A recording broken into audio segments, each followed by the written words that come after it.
G'day Bomber fans. Well, the next few days could be pretty big for the club and the future. The trade period ends on Wednesday. The draft is not for another month and we still don't know what is happening with our draft hand. We have pick 9 right now. That selection has been hunted down by other clubs. It's been urged to be traded by some fans. We still don't know what's happening with it, so today I'm going to try and highlight the possible outcomes for that pick, and I'll let you guys decide down in the comments what you will want to see done with it. Real quick, just a quick explainer about pick 9. So we currently have it. It's a great pick in this draft. It's an awesome draft. We also have to match a bid on Isaac Kakko though, who is an academy player. He's expected to go in the top 15. Ideally, we select a player before Kakko. We take Harry Armstrong or Toby Travaglia or someone with pick 9, and then match a bid for Kakko a few selections later when it comes. But there is now a huge chance a club bids on Kakko before we're able to select someone with pick 9. St Kilda like Kakko, they have pick 7 and 8. If they bid on Kakko with pick 8, we would then have to match that bid with pick 9 if we didn't change our draft hand. So that is why we may be trading it away to save wasting a good pick. So let's talk about our options, what we can do with pick 9, and how likely each option is. Alright, starting with moving up the draft order, we're going to get through this one quickly because it won't be happening. Rosa has admitted as much already. He said that the club had a look, but it would be too hard. To move up in a draft this good, you would need to give up, frankly, too much. It's a very good draft, but part of what makes it good is how deep it is.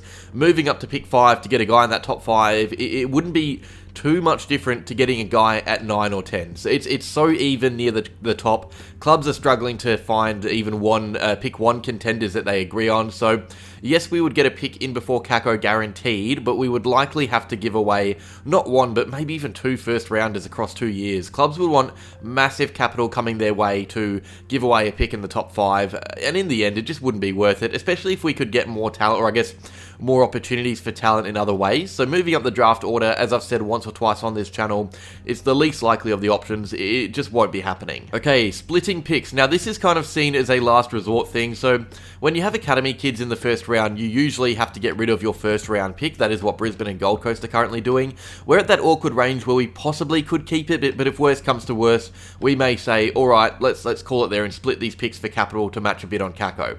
Maybe Rosa gets mail that a bid will definitely come earlier than pick 9. We can then trade away pick 9 so it isn't eaten up in the Kakko bid and turn it into a host of later selections. Selections that not only give us enough capital to match the bid on Kakko, but also to be active in the open draft. If we just used pick 9 to match the bid on Kakko, we would not have much else to use after. If we did a trade like the one I have on screen or the one that was done the other day with Brisbane and Richmond, we can use a few picks after the bid is matched later on. Now the only issue here is that the teams to be splitting picks with have already been pretty active. On one screen I have the example of a pick split that's already happened this trade period, along with one we can do. But that Brisbane and Richmond pick swap, they gave away 1 pick and got 4 in return, and those 4 to match bids on Ashcroft and Marshall, they are worth almost double the amount of capital that pick 20 is worth, the one they sent away. So it shows you how easy it is to build up capital if you split a first round pick. This is definitely something we would only be doing if we had no other options though. Ideally, we're getting more back in return than just capital for Kakko. And this is also something that we can sit on and leave to do on the night, but I'll get to that later.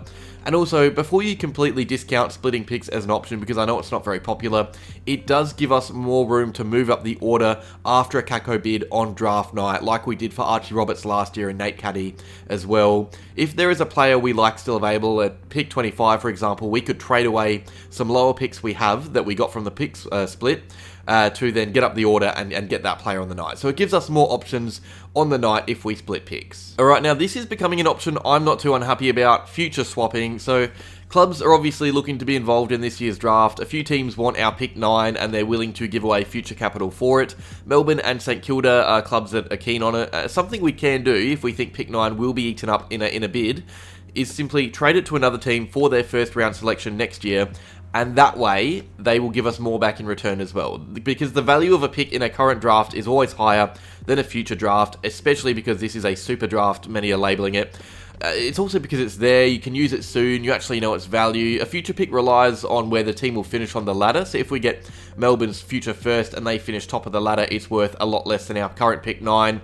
So there is an element of risk attached to this, but that is why teams are willing to give up more just to get those current picks, because pick 9 is actually a very good pick. You can't argue that a future pick is more valuable than pick 9. So let's say we trade with Melbourne, they would not only give us a future first to use in next year's draft, but they would also be willing to part with late capital in this year's draft or later capital to help us with our Kako bid. It means we pretty much stay the same, having 2 first round picks in 2 years, just in different drafts, but it gives us more freedom with Kako. This is starting to seem like the most likely of the options, in my opinion. We could even then give away our pick 31, I don't have it on screen, but give away our pick 31 for even more capital. And there is usually goodwill with pick swaps like this, because both teams are getting what they want.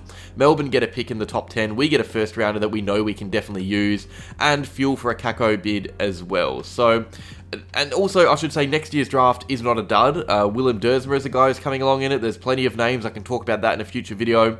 I know this current draft is incredible, but part of the reason for that is how deep it is. Next year's draft, the top talent in it will still be as elite, or not maybe as elite, but elite at the top as they are in most drafts. Having 2 first rounders next year also gives us a really good chance to be active in the trade period as well. Something that we weren't able to be doing this year because we didn't have we traded away our future capital last year. So this option is starting to warm to me, not gonna lie. That example on the left is what Hawthorn got for pick 14, a future first and a future second. We could be getting much better for a pick 5 selections higher than that. So this is an option that'll give us quite a lot in the long term. And finally, the last and honestly maybe the most likely option is for Essendon to wait and see. So we can bring pick 9 to the draft and see whether or not teams will actually bid on Isaac Kako before pick 9 or not. In an ideal world, we get to use it before Kako. That's the best possible option. So why not try and risk it to get it done? Risk it to get the biscuit. Now, there is more to this. We don't just go in without a plan. We don't go in all guns blazing. There is live trading on draft night. So what Essendon could do, and maybe even might do, is work out a trade before the night with a team like Melbourne, a team who wanted to move into that first round. There'd still be plenty willing to trade. We have a trade finalised but not signed off before the draft. And then if a bid comes at pick 8, we have to match on Kako. We simply sign off that trade, get it done, and then match the bid. It could be one of the trades I discussed before. We split picks, we trade future, and then we go back to work as usual after we've done that trade. Or no one bids on Kako early and we're able to take a player before. That's the best possible option. Now this is a little bit risky because it relies on clubs to be willing to trade quickly. All it takes is one backflip for our plans to be a little bit ruined, and it also means clubs have the upper hand over us, and this is the only situation that really makes that a possibility. In every other scenario, we are the team with the upper hand trading because we have the valuable pick, but if we were to bid live, or trade live, sorry, clubs will know that we need to trade to get a better return, and maybe they'd reduce the quality of the trade in our favour to get more in for them because they know that we're desperate. That is possible. So this is definitely a high risk option, but if it pays off, it's high reward. It means we get a player in before Kako, calling the bluff of other teams pretty much. Alrighty, and that is that. Those are all of our options with pick 9, what we can be doing with them, what we could possibly do, all work in some way or another. Let me know what you think about these options. What works best for the Bombers in your opinion? Should we split picks? Should we go for the future? Should we wait and see? Or even move up the order if you guys are still keen on that?